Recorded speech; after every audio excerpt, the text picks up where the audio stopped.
네, 안녕하십니까. 이번 시간에는 학교와 사회에 대해서 간략하게 알아보는 시간을 갖도록 하겠습니다. 자, 학교는 시험 보는 장면, 이 평가하고 서열 세우고 줄서기 하는 이런 것들은 여러분들이 다 겪어 오셨던 거죠. 그죠? 그 과정을 학교의 어떤 이미지로 생각하시면 될 것 같습니다. 학교와 어떤 사회 체제, 다문화 교육, 평생교육, 또 학교의 유형을 간략하게 알아보겠습니다.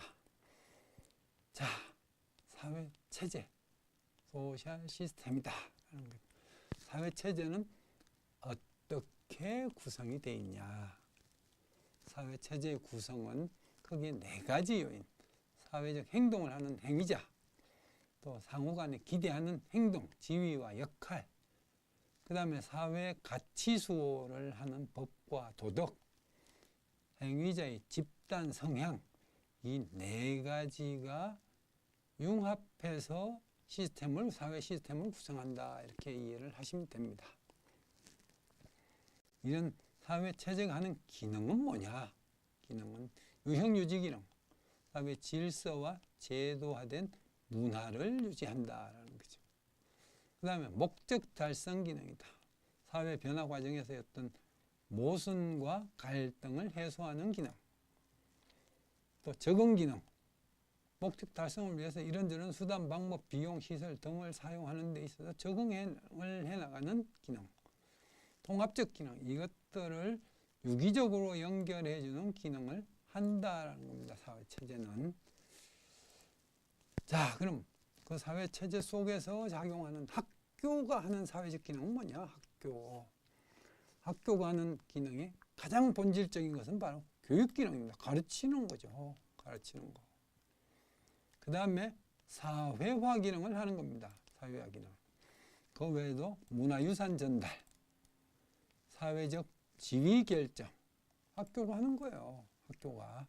그 다음에 사회 변화와 혁신, 이런 기능도 학교가 하고 있다라는 겁니다.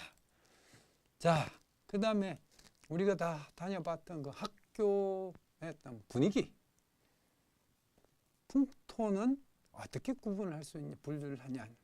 다양한 학자들이 주장을 하는데, 대표적으로 하나만 보면 학교에 따라서 개방적 풍토를 가진 학교가 있고, 자율적 풍토를 가진 학교가 있고, 통제적 풍토를 가진 학교가 있고, 친화적 풍토를 가진 학교가 있고, 간섭적 풍토를 가진 학교가 있고, 폐쇄적 풍토를 가진 학교가 있더라라는 겁니다. 이런 6가지 유형으로 헬핑과 크로프트라는 학자가 이제 정리를 했다라는 거죠. 자, 그 다음에 다문화 교육에 대해서 간략하게 살펴보겠습니다. 요즘 한국 사회가 동남아 여성들이 많이 와가지고 결혼해서 살고 있기 때문에 이미 다문화 국적을 가진 사람들의 인구가 국내에서 100만이 넘었다라고 하는 게 벌써 오래된 얘기입니다.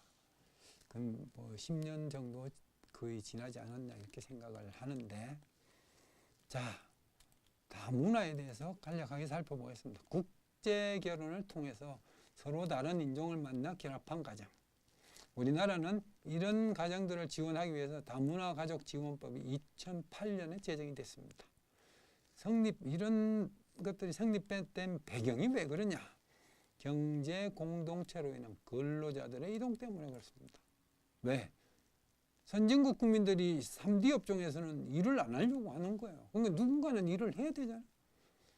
그래서 쉽게 말하면 후진국 사람들을 받아들이다 보니까 이제 법이 만들어졌다라는 거죠. 최근에 동남아 여성들이 많이 증가되고 있습니다. 지금 현재까지도. 자, 그럼 다문화 교육은 뭐냐?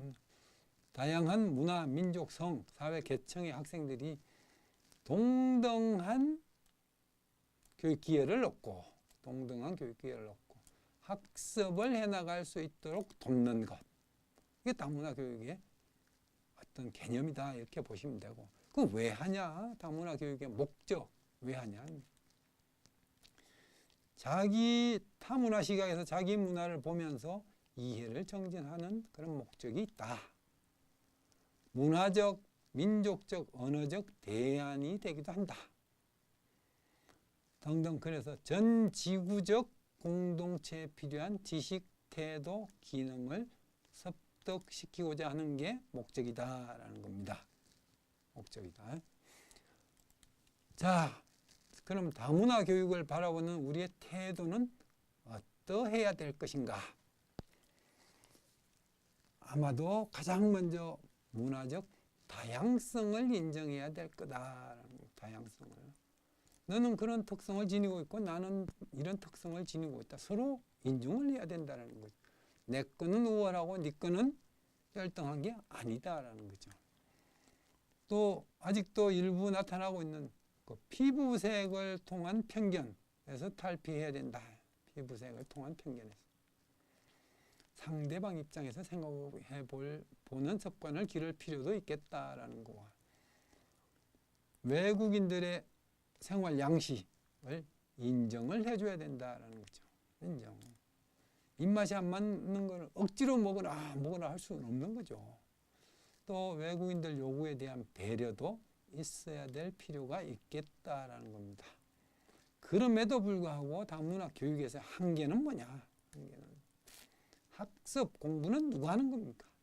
학업에 대한 문제. 내가 하는 거다, 내가. 근데 대부분의 다문화 가정 학생들이 학업 성취도가 좀 낮다 하는 것들은 그건 개인이 하는 것까지 정부가 어떻게 책임지고 뭘 해결해 줄 수 있는 부분이 아니다라는 거죠. 이제 그런 부분은 한계가 있다라는 겁니다.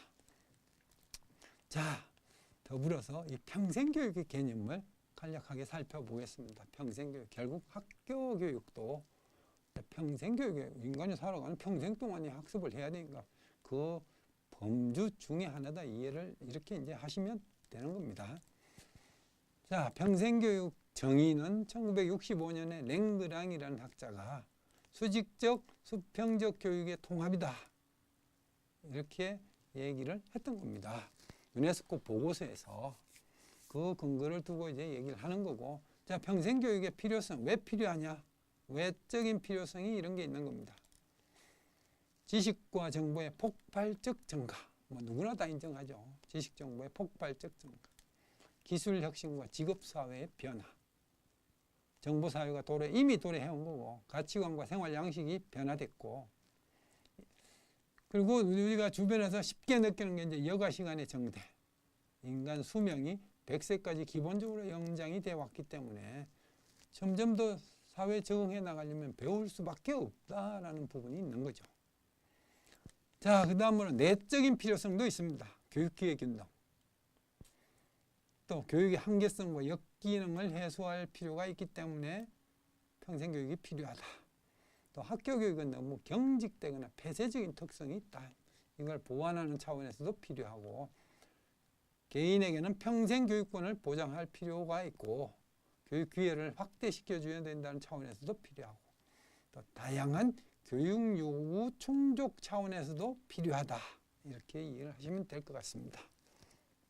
이런 평생교육의 발달 과정을 보면 뭐 크게 이런 5단계, 태동기, 실현기, 발전기, 성장기, 안정기, 2000년 이후에는 이제 평생교육법이 제정되고 난 이후에는 뭐 안정기에 접어들었지 않냐 이렇게 이제 표현할 수가 있다는 거죠. 자, 이런 평생교육의 특성은 여러 가지로 살펴볼 수 있는데 몇 가지만 보면 탈정형성, 장소나 시간에 구애받지 않는다라는 거죠. 탈정형성, 자발성, 상호학습, 서로 학습자라고 무턱대고 배우는 게 아니고 가르치는 강사를 가르쳐주는 경향도 많다는 거죠. 현실성과 실제 지향성, 당장 필요한 것들 중심으로 배운다라는 거예요. 다양성과 이질성, 또 과정 중심이다. 나중에 어떻게 필요한 걸 배운다. 이런 차원이 아니라는 거죠. 참여와 공존, 경험 중심이고 만족과 즐거움이 있어야 된다. 배우는데 재미가 없으면 안 한다. 안 한다. 자, 마지막으로 학교의 유형입니다. 학교의 유형. 여러분들이 고등학교 다닐 때 다 겪어왔던 것들을 간략하게 살펴보겠습니다. 학교의 유형. 자유학교. 우리나라는 대한학교 이렇게 표현을 하죠. 뭐 16세기부터 와시맨이라는 학자가 있었다고 흑인들을 가르치기 위해서 만들었다고 하지만 우리가 이제 공통적으로 인정하고 있는 부분이 뭐냐 하면 1921년에 닐이라는 학자가 만든 썸머힐을 이제 자유학교의 출발이다 이렇게 보고 있는 거죠. 교칙도 없고 의무조항도 없고 그냥 공부하고 싶으면 내 마음대로 하면 된다. 그렇게 했음에도 불구하고 그 성과가 엄청나게 높다라는 거죠. 계속적으로 유지가 되고 학생들도 많이 이제 입학하는 걸 보면 이런 유형이 있고, 그 다음에 요즘 아직 우리나라엔 법으로 통과되지는 않았습니다만 홈스쿨링이라는 게 있죠. 그럼 학교에 가서 배우는 것보다 집에서 내가 가르치겠다. 미국에서는 93년부터 홈스쿨링이 통과되어서 한 8년 지나고 나니까 그 홈스쿨링 하겠다는 학생들이 몇 명이냐? 204만 명이나 돼요. 10년도 되기 전에. 엄청나게 늘어났더라라는 거죠. 근데 미국에서 홈스쿨링은 그냥 우리처럼 초등학교 입학할 때 학교 안 갈게요 하고 하면 끝나는 게 아니라 1년 안 갔다가 2학년 때 우리의 학교 받아주세요. 그럼 또 받아주는 그런 융통성이 있는 제도입니다. 자, 그 다음에 고등학교 유형. 가장 우리나라에서 가장 중요하게 보는 거죠. 가장 관심도 많고. 일반고등학교가 있죠. 일반고. 그 다음에 특목고라 그래서 특목고. 요즘 특목고를 없앤다, 유지해야 된다 등등 말이 많죠. 또 매스컴에서. 특목고가 있고 특성화고. 그 이전에는 우리가 이제 전문교육을 말하죠. 현장 체험 중심, 실습 중심의 학교. 그 다음에 자율고. 자율형 공립고, 자율형 사립고 이런 두 가지 유형으로 나누어지죠. 자율고 이런 네 가지 유형의 고등학교가 있다라는 겁니다. 자, 그러면 이런 학교의 유형에서 우리나라 고등학교 유형이 다양하게 형성되어 있다 보니까 장점도 있고 단점도 당연히 있을 겁니다. 그러면 학교 교육의 고등학교 유형의 다양화가 한국 교육에서 어떤 장점을 가지고 있고 또 문제점은 뭔가에 대한 토의를 해보는 시간을 가질 필요가 있겠다라고 해서 제가 이 항목에 넣어놨습니다. 여러분들도 혹시나 시간 되시면 토의를 굳이 안 하더라도 머릿속으로 생각을 해보셨으면 좋겠다라는 겁니다. 자, 오늘은 이런 학교와 사회 체제, 다문화교육, 평생교육, 학교 유형에 대해서 간략하게 살펴보았습니다. 자, 다음 시간에는 정보, 사회와 교육에 대해서 간략하게 살펴보고 수업을 마치도록 하겠습니다. 자, 수고하셨습니다.